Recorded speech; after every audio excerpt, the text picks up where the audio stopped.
जय श्री ओम नमः सिद्धिभ्यो ओम नमः सिद्धिभ्यो ओम नमः सिद्धिभ्यो।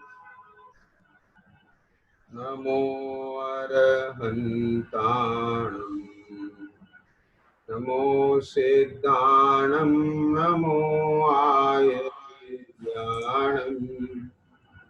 नमो वज्रायर्याणं नमो लोये सवसाहुणम् नमः समय साराय स्वानुभूत्या च काशते चित स्वभावाय भावाय सर्वभावान्तरच्छिदे वन्दितु सब सिद्धे तुम चलमणो वम गनिम पते ओछामी समय पाहुड़ मिनमो सुध केवली भणिनम।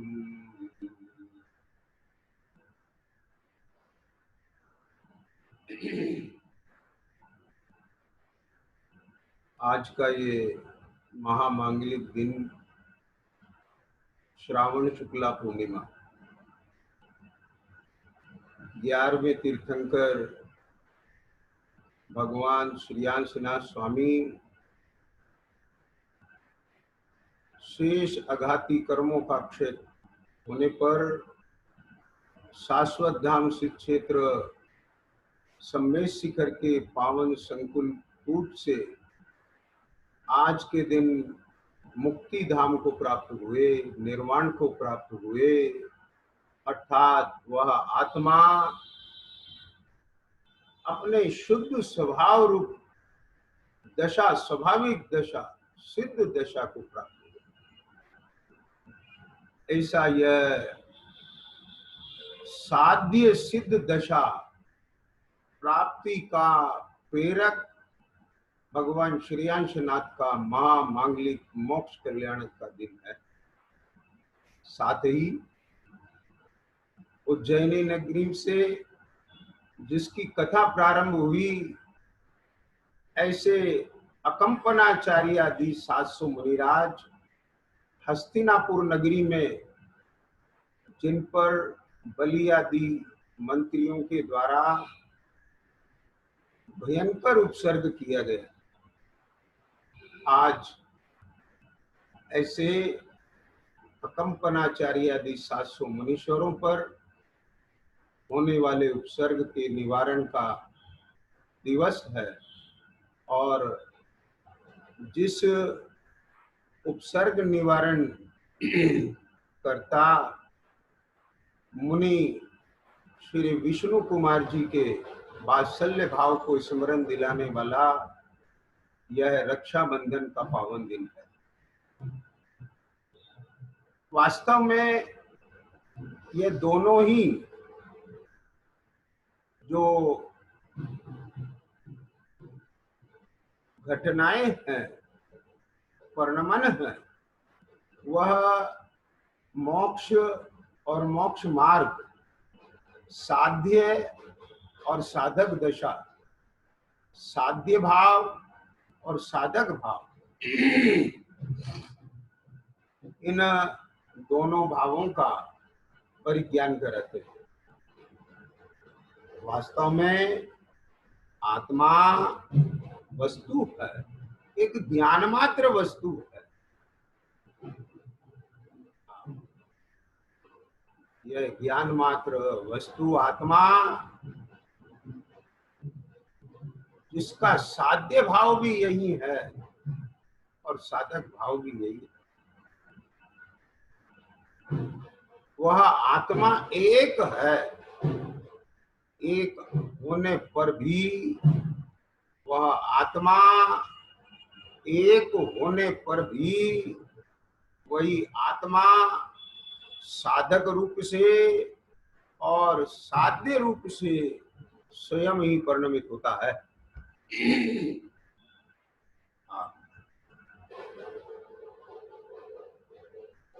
अपनी आज की स्वाध्याय उपाय उपेय अधिकार समयसार जी परमागम ग्रंथ के अंतिम चरण में जो परिशिष्ट है, 47 शक्तियों के तुरंत बाद आचार्य अमृतचंद स्वामी ने यह चर्चा की है। इसमें वहां से अपन ये स्वाध्याय ले रहे हैं। क्या कहते हैं? आत्म वस्तु को ज्ञान मात्रता होने पर भी आत्मा एक वस्तु है और उसे उपाय उपेय भाव है ही, क्योंकि वह एक होने पर भी स्वयं साधक रूप से और सिद्ध रूप से दोनों प्रकार से परिणमित होता है। एक आत्मा, ज्ञान मात्र भाव रूप आत्मा, वही साधक रूप से और वही सिद्ध रूप से दोनों प्रकार से परिणमित होता है। ये आत्मा की अवस्था है। यानी भगवान श्रीयांशनाथ स्वामी जो आज के दिन साध्य सिद्ध दशा को प्राप्त हुए, वह भी आत्मा का ही रूप है। वह सिद्ध रूप है, वह उपेय है। ख्याल में आया? और जो अकंपनाचार्य आदि 700 मुनीश्वर हैं, ऐसे उन जो 700 मुनीश्वरों के जो रत्नत्रय रूप, सम्यक दर्शन ज्ञान चारित्र रत्नत्रय भाव, ऐसी जो साधक दशा रूप है, साधक रूप है, वास्तव में वह भी आत्मा की ही दशा है, आत्मा का ही रूप है वो। ख्याल में आया? जो साधक रूप है वह उपाय है और जो सिद्ध रूप है वह उपेय है। वास्तव में यह आत्मा अनादिकाल से मिथ्या दर्शन ज्ञान चारित्र द्वारा यानी अपने स्वरूप की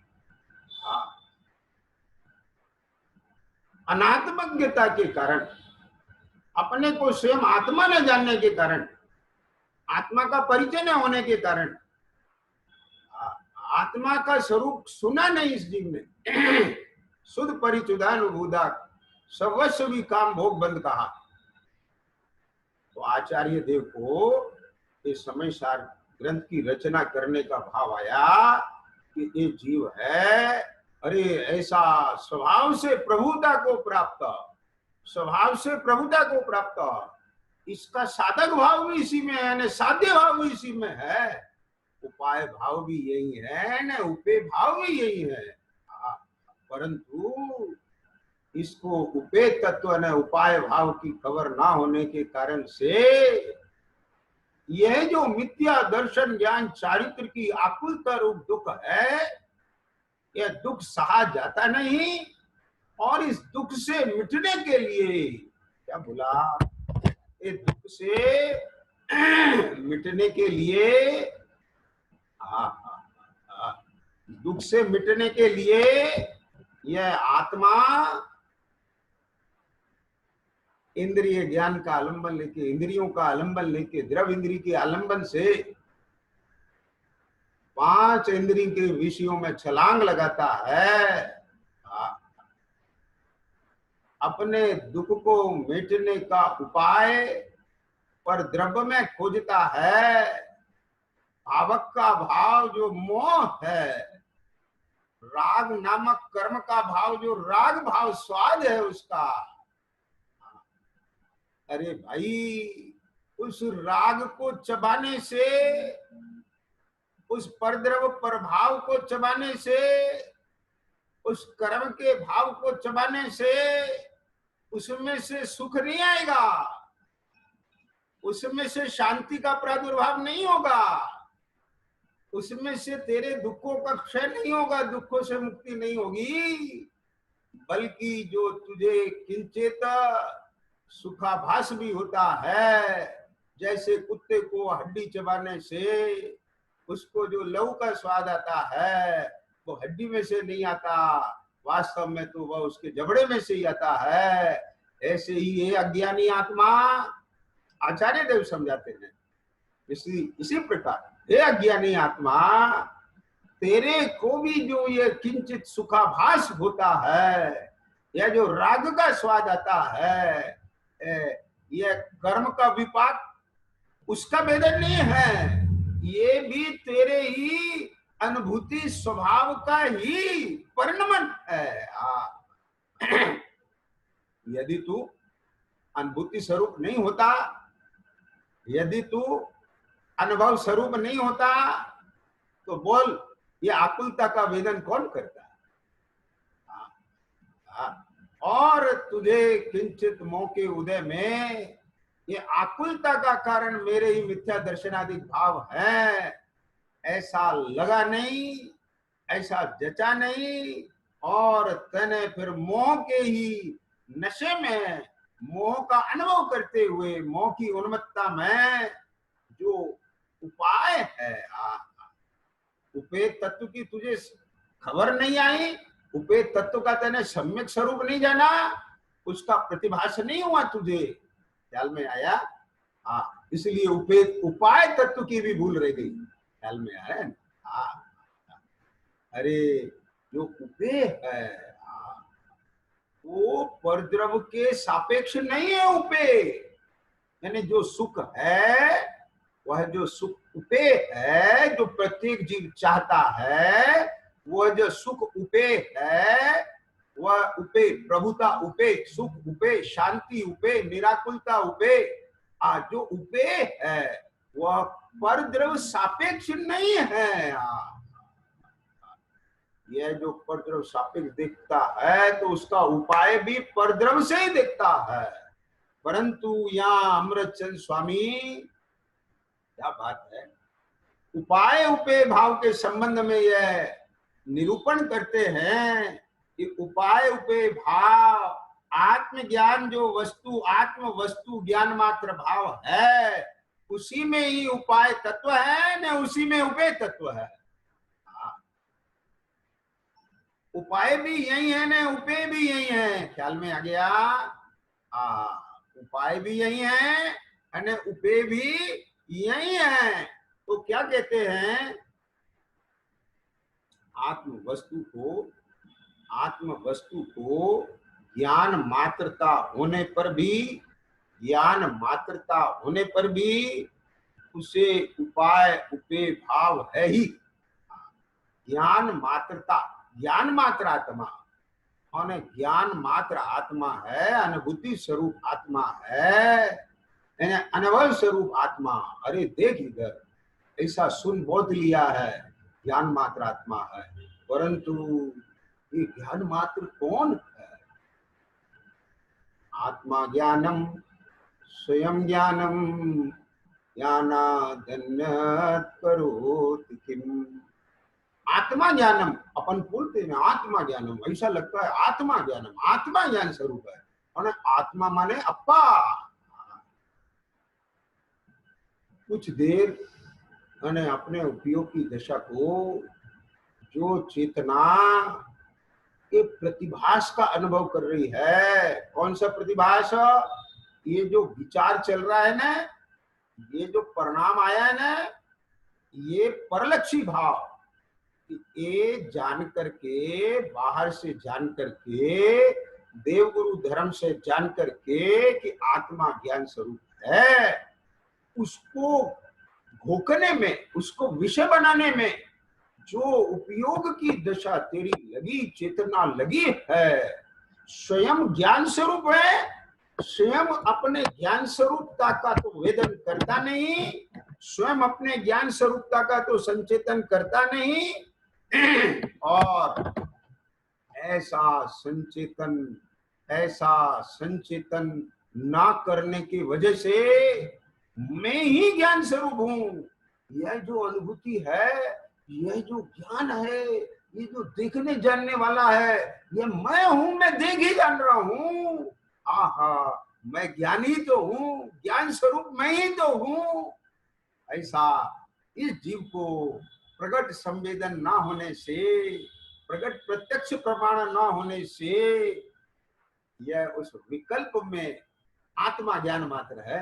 आत्मा ज्ञानम स्वयं ज्ञानम ज्ञानादन्य करोति किम।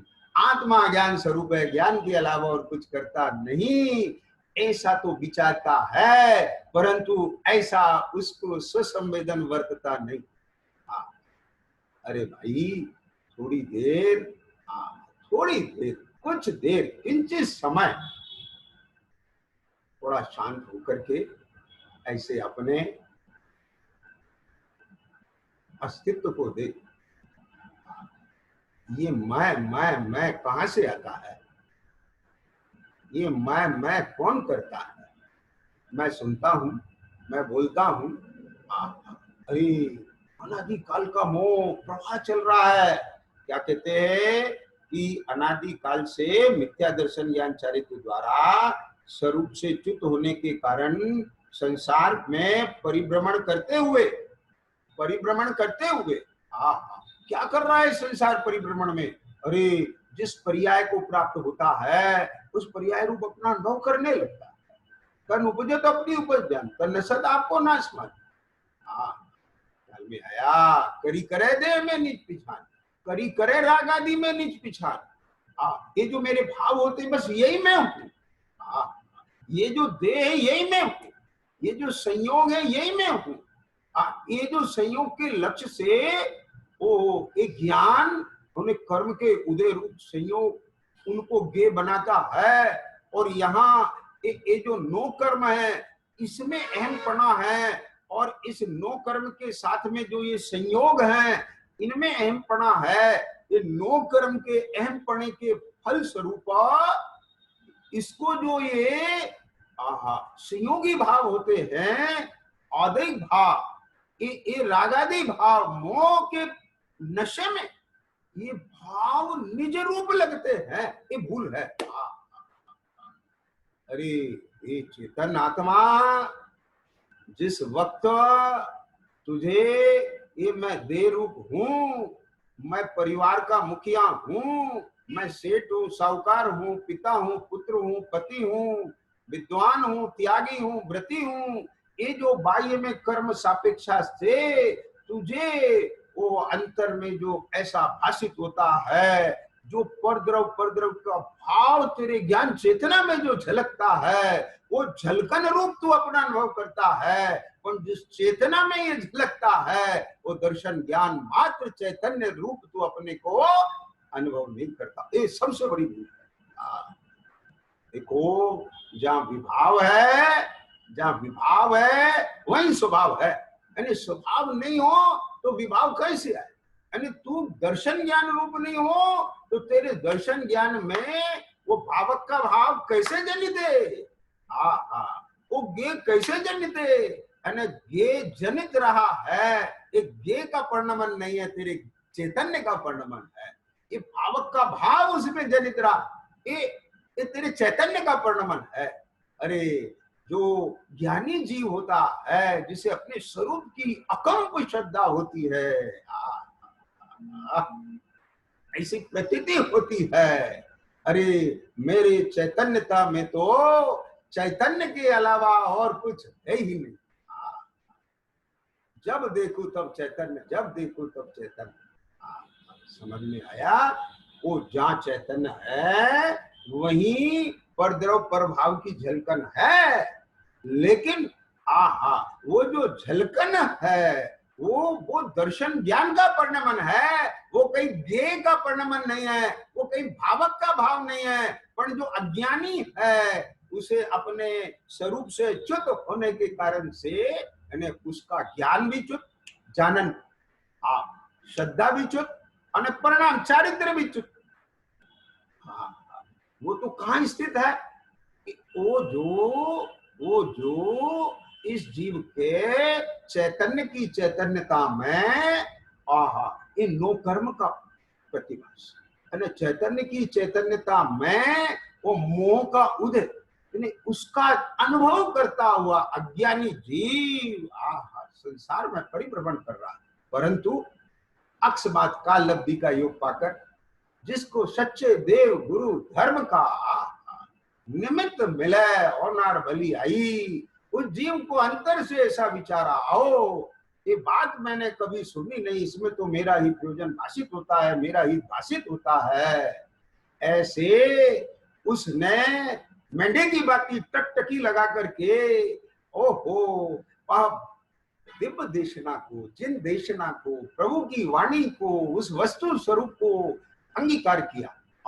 इसमें तो मेरा स्वरूप नजर आता है। ऐसे सुनिश्चलतया ग्रहण किए गए व्यवहार सम्यक दर्शन ज्ञान चारित्र के पाक के, व्यवहार सम्यक दर्शन ज्ञान चारित्र, निश्चय सम्यक दर्शन ज्ञान चारित्र क्या है? निश्चय सम्यक दर्शन ज्ञान चारित्र पर द्रव्य से बिना आप में रुचि सम्यक तो भला है। आप रूप को जान पाने सो सम्यक ज्ञान कला, आप रूप में लीन रहे जिर सम्यक चारि सोई, यानी जो चेतना अभी अपने चैतन्य के प्रकाश में प्रकाशित होते हुए पर ज्ञेयावली रूप अपने को अनुभव करता था, वही वही वही वही वही वो उसको अपने चैतन्य की चैतन्यता का स्वरूप ख्याल में आया।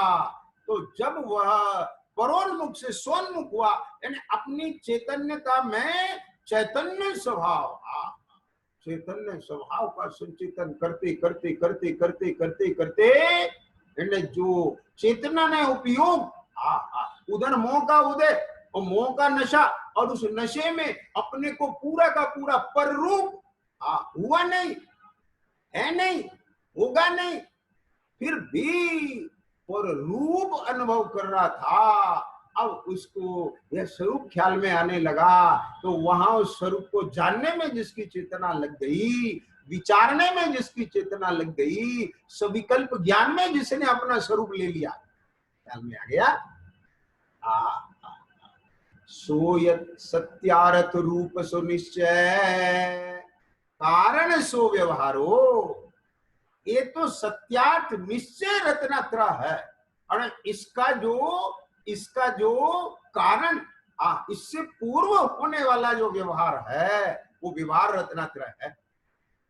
कैसा?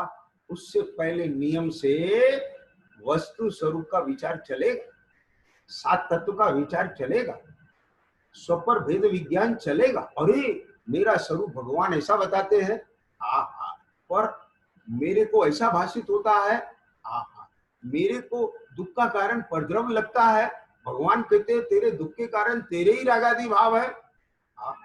ये जो विचारना है, ये जो ज्ञान का परिणमन है, ऐसा जो उनके प्रति एक श्रद्धा उत्पन्न होने लगी, अभी निश्चय श्रद्धा से पहले की श्रद्धा, विश्वास, और जो विशुद्धि, जो विशुद्धि चारित्र गुण की विशुद्धि, रूप परिणमन, वो व्यवहार सम्यक दर्शन ज्ञान चारित्र की कोटि में आता है। नियम से होगा वो कारण नहीं, ख्याल में आ गया। ऐसा जो व्यवहार सम्यक दर्शन ज्ञान चारित्र के पाक के प्रकर्ष की, पाक के प्रकर्ष की परंपरा से क्रमशः स्वरूप में आरोहण कराए जाने वाले, वाह क्या शब्द है अमृतचंद स्वामी, क्या कहते हैं? स्वरूप में आरोहण कराए जाने वाले इस आत्मा को अंतर्मग्न, जो निश्चय सम्यक दर्शन ज्ञान चारित्र भेद है, भेद से कहें तो सम्यक दर्शन ज्ञान चारित्र का भेद है, परंतु तद्रूपता द्वारा वास्तव में जिस समय निश्चय सम्यक दर्शन, निश्चय सम्यक ज्ञान, निश्चय सम्यक चारित्र है, उस काल में साधक जीव के तीन दर्शन ज्ञान चारित्र का भेद नहीं है। जब भेद है तब व्यवहार है, और जब अभेद है तब निश्चय है। ख्याल में आ गया? अरे अपने को तो ये ज्ञान मात्र अनुभव करता है, चैतन्य मात्र अनुभव करने पर परिणति में ज्ञाता भाव प्रकट हो जाता है, वो भीतर से राग विकल्प खिसक जाता है। खिसक जाता है माने वो तो बाहर ही था, पर उसका जो अभी अनुभवन था, लार थी, वह अनुभव में से वो लार निकल गई, माने उसका अंश नहीं रहा। अब पूरी तरह से चेतना अपने चैतन्य स्वरूप में निमग्न हो गई, भेद विकल्प भी छूट गया। ऐसे उनके साथ तद्रूपता के द्वारा, क्या शब्द है, तद्रूपता के द्वारा साधक रूप से परिणमित होता हुआ, क्या बोला, साधक रूप से परिणमित होता हुआ, ये साधक दशा इसका नाम है। ख्याल में आया? यद्यपि अभी साध्य दशा की प्राप्ति नहीं हुई है, लेकिन जो साध्य दशा है उसका जो कारण साध्य स्वरूप है, वह स्वरूप त्रिकाल मौजूद है। त्रिकाली ध्रुव ज्ञायक भाव, अपना परम पारणामिक भाव, चैतन्य भाव, उसमें अभेद होने से जो चेतना है वह चेतना तद्रूप हो गई। तो वही चेतना साधक भाव है, वही चैतन्य साधक भाव है, उसका ही परिणाम है वो साधक दशा, यानी सम्यक दर्शन ज्ञान चारित्र रूप रत्नात्रय, वह साधक दशा उसी का ही परिणाम है। ऐसे स्वयं साधक रूप से परिणमित होता हुआ वह आत्मा फिर क्या होता है कि उसकी साधकता की वृद्धि होती जाती है। क्या कहते हैं, क्या बोला कि उसकी वृद्धि होती जाती है। जो स्वरूप का अनुभव हुआ है ना, अभेदता का अनुभव हुआ है ना इधर, वो अभेदता का अनुभव निश्चय सम्यक दर्शन ज्ञान चारित्र की एकता में जो अभेदता का अपना स्वस्वरूप का अनुभव है, उससे पहले भेद विकल्प का भी अनुभव है। वहां पर स्वरूप का संवेदन तो चालू हो गया, उसकी मैग्नेटिक फोर्स तो चालू हो जाती है। चुंबक जैसे खींचती है ना, ऐसे चेतना अपने चेतन तत्व में अहमपना आने लग जाता है, परंतु अभी पूर्ण एकाग्रता, निमग्नता, तद्रूपता नहीं आई ना, तब तक उसकी पूर्ण निराकुलता का वेदन नहीं आता, तब तक उसको आत्मा की अनुभूति नहीं कहते हैं। वहां उसके साथ में अभी विकल्प है। तो जिस काल में वो अपने में अभेद होते होते होते होते पूर्ण एकाग्रता, तद्रूपता आई, उस काल में निश्चय सम्यक दर्शन ज्ञान चारित्र प्रगटा। उसके प्रारंभ से लेके वहां पर स्वरूपानुभव हुआ, तो उसके काल से लेके साधक दशा के निरंतर यही पुरुषार्थ चलता है, यही पुरुषार्थ चलता है। ख्याल में आया? चारित्रमों का उदय आता है, उपयोग उसमें जाकर के जुट जाता है, परंतु अल्प उदय हो रहने पर मैग्नेटिक फोर्स फिर भीतर में आती है और फिर अपने स्वरूप में अभेद हो जाता है। ऐसे स्वरूपानुभवन की वृद्धि करते करते जब निश्चय सम्यक दर्शन ज्ञान चारित्र की पूर्णता हो जाती है, तब साध्य दशा प्रकट होती है। और जब तक पूर्णता नहीं होती है तो साधक दशा कहलाती है। ज्ञान का साधक रूप परिणमन है तब तक। क्या बोला?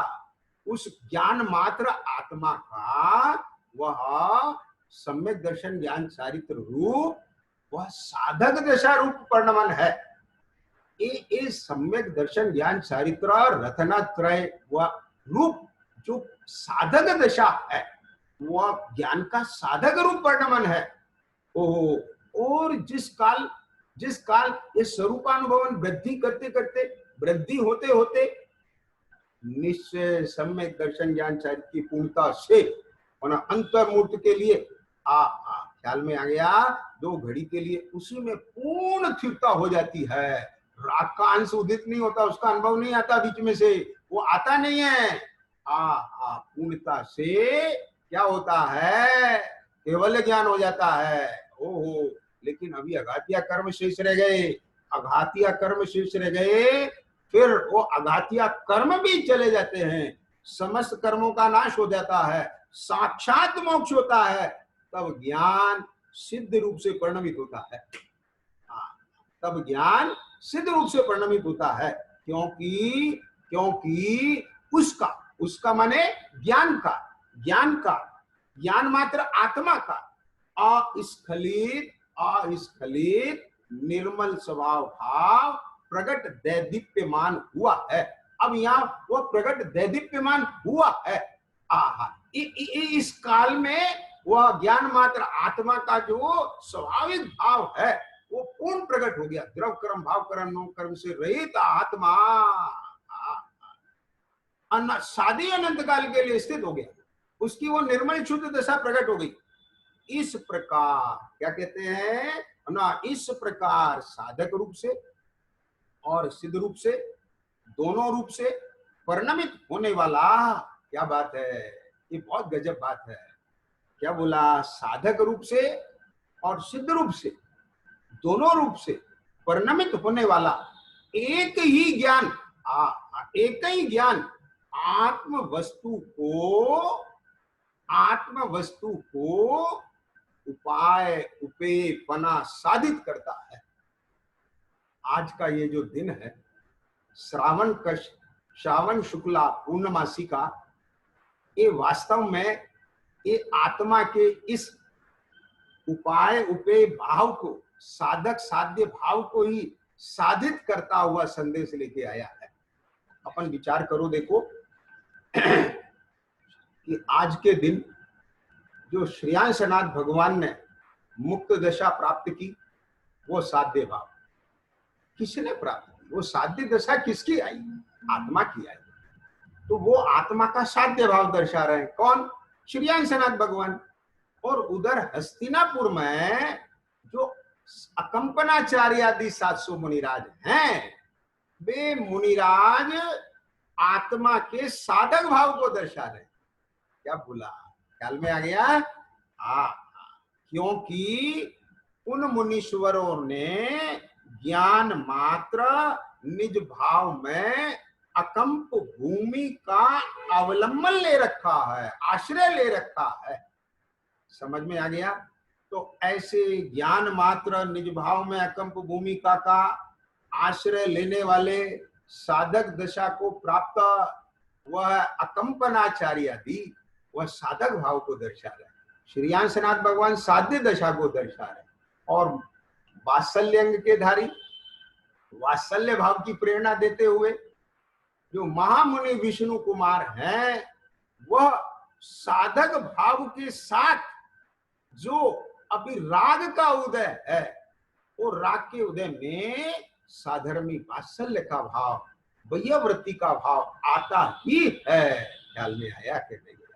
और उस राग के उदय में वात्सल्य के भाव में बह करके वो उसकी पराकाष्ठा कि अपने मुनि पद का भी त्याग करके उनसे वो राग के भाव में धर्म धर्मात्मा और जिन शासन पर जो ये उपसर्ग आया, संकट आया, उसको सहन नहीं कर पाए और उस धर्मानुराग में वैयावृत्ति और वात्सल्य के भाव में उनने मुनि पद को भी छोड़ करके, और वह किस प्रकार से उन्होंने हस्तिनापुर में आकर के उनने वह उपसर्ग निवारण किया। ये तीनों चीजें, ये रक्षाबंधन पर्व की कथा में भी यह साधक भाव, इसकी बात, रत्नात्रय भाव की बात। और श्रेयांसनाथ भगवान ख्याल में आ गया, उनने साध्य दशा को दर्शाया।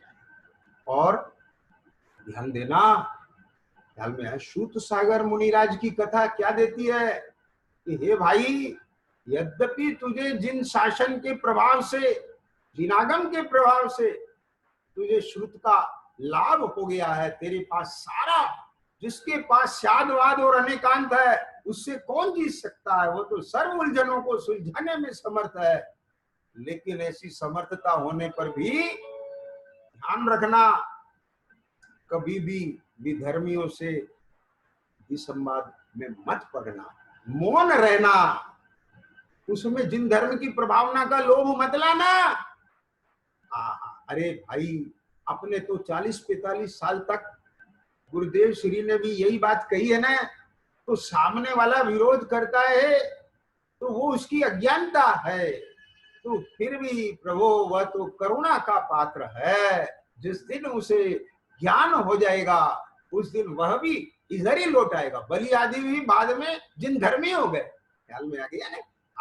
कंपनाचार्य कंपित नहीं हुए, वो जानते हैं कि मैं परद्रव का कर्ता नहीं हूं।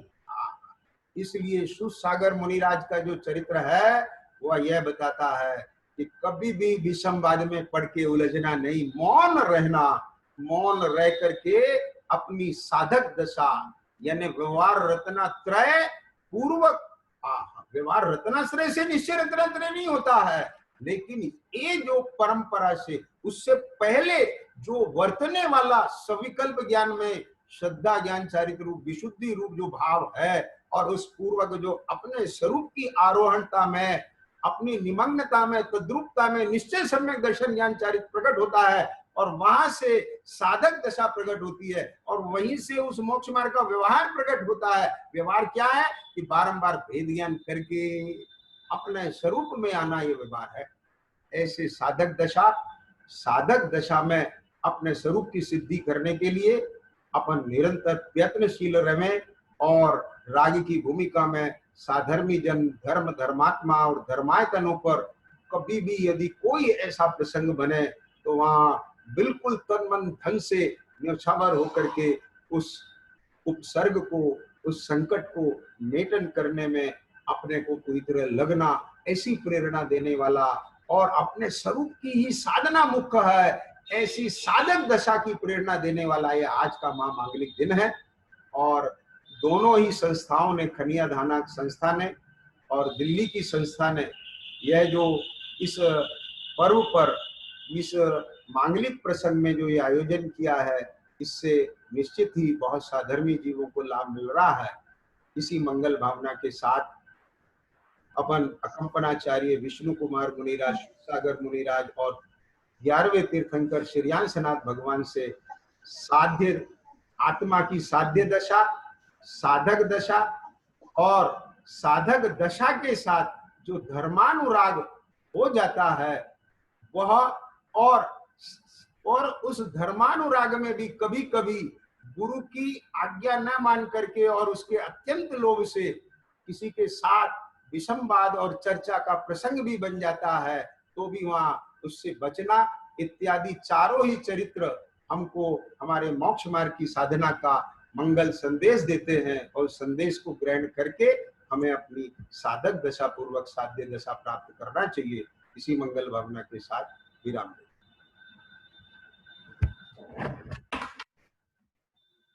बहुत बहुत धन्यवाद आदरणीय पंडित प्रद्युमन जी भाई साहब का। आप मुजफ्फरनगर के निवासी हैं और आपके मुजफ्फरनगर के समाज में भी आपको, उन सबको आपका स्वाध्याय का लाभ मिलता रहता है, और साथ ही साथ अभी लॉकडाउन में आपने ऑनलाइन क्लासेस भी स्टार्ट करी हैं, तो सभी जगह पे आपके प्रवचन का स्वाध्याय का लाभ सबको मिलता है। अब इसी प्रकार आगे प्रवचन की क्रम में मैं आदरणीय नीलेश जी शाह जो मुंबई के निवासी हैं उनको आमंत्रित करना चाहूंगी। नीलेश जी शाह, आपका चिंतन, आपका